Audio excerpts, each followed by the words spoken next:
Hi hello ನಮಸ್ಕಾರ ಸ್ನೇಹಿತರೆ, ರನ್ನ ಟಿವಿಗೆ ನಿಮ್ಮೆಲ್ಲರಿಗೆ ಸ್ವಾಗತ. ಕಲರ್ಸ್ ಕನ್ನಡ ವಾಹಿನಿಯ ಜನಪ್ರಿಯ ಧಾರಾವಾಹಿಯಿರುವ ಭಾಗ್ಯಲಕ್ಷ್ಮಿ ಧಾರಾವಾಹಿಯು ತನ್ನ ಕಥೆಗೆ ವಿದಾಯವನ್ನು ಹೇಳಿದೆ. ಹಾಗಾದರೆ ಭಾಗ್ಯಲಕ್ಷ್ಮಿ ಧಾರಾವಾಹಿ ಮಾಡಿರುವ ದಾಖಲೆಗಳು ಏನೇನು ಎಂಬುದನ್ನು ಇಂದಿನ ವಿಡಿಯೋದಲ್ಲಿ ತೆಗೆದುಕೊಂಡು ಬರೋಣ. ನೀವು ಸಹಿತ ಈ ಧಾರಾವಾಹಿನ ಇಷ್ಟಪಡುವುದಾದರೆ ಈ ವಿಡಿಯೋಕ್ಕೆ ತಪ್ಪದೇ ಒಂದು ಲೈಕ್ ಮಾಡಿ.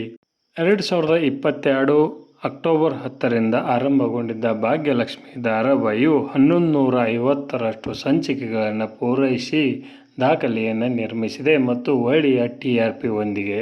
ಅದೇ ರೀತಿಯಾಗಿ ಕನ್ನಡ ಕಿರುತೆರೆಯಲ್ಲಿ 8.2ರಷ್ಟು TRPಯನ್ನು ಪಡೆದುಕೊಳ್ಳುವುದರ ಮುಖಾಂತರ ದಾಖಲೆಯ TRPಯನ್ನು ಈ ಧಾರಾವಾಹಿಯು ಹೊಂದಿದೆ ಎಂದೇ ಹೇಳಬಹುದು.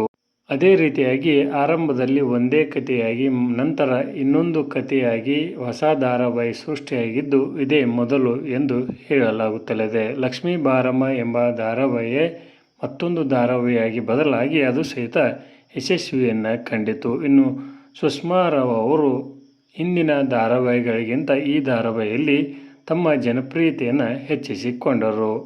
ಅದೇ ರೀತಿಯಾಗಿ ಕಲರ್ಸ್ ಕನ್ನಡ ವಾಹಿನಿಯ ನಂಬರ್ 1 ಧಾರಾವಾಹಿಯಾಗಿ ಅನೇಕ ಬಾರಿ ಈ ಧಾರಾವಾಹಿಯು ಬಂದು ನಿಂತಿತೆಂದೇ ಹೇಳಬಹುದು. 5 ಪಾಯಿಂಟರಷ್ಟು ಮತ್ತು 6 ಪಾಯಿಂಟ್ನಷ್ಟು TRPಯನ್ನು ನಿರಂತರವಾಗಿ ಈ ಧಾರಾವಾಹಿಯು ಪಡೆದುಕೊಳ್ಳುತ್ತಾ ಬರುತ್ತಿತ್ತು. ಇನ್ನು ಅತಿ ಹೆಚ್ಚು ಮಹಿಳಾ ವೀಕ್ಷಕರನ್ನು ಹೊಂದಿರುವ ಧಾರಾವಾಹಿ ಸಹಿತ ಇದಾಗಿತ್ತು. ಅದೇ ರೀತಿಯಾಗಿ ಗ್ರಾಮೀಣ ಭಾಗದ ವೀಕ್ಷಕರ ಸಂಖ್ಯೆ ಅಧಿಕವಾಗಿತ್ತೆಂದೇ ಹೇಳಬಹುದು. ಮತ್ತು ಸ್ವಾಭಿಮಾನಿ ಮಹಿಳೆಗೆ ಸ್ಫೂರ್ತಿಯನ್ನು ನೀಡುವ ಕಥೆಯನ್ನು ಕನ್ನಡದ ಪ್ರೇಕ್ಷಕರಿಗೆ ನೀಡಿದ ಧಾರಾವಾಹಿಯು ಭಾಗ್ಯಲಕ್ಷ್ಮಿ ಧಾರಾವಾಹಿಯಾಗಿದೆ. ನಿಮಗೆ ಯಾವ ಕಾರಣಕ್ಕಾಗಿ ಈ ಧಾರಾವಾಹಿ ಇಷ್ಟ ಎಂಬುದನ್ನು ಕಮೆಂಟ್ ಬಾಕ್ಸಲ್ಲಿ ತಿಳಿಸಿ. ಧನ್ಯವಾದಗಳು. ನಮಸ್ಕಾರ.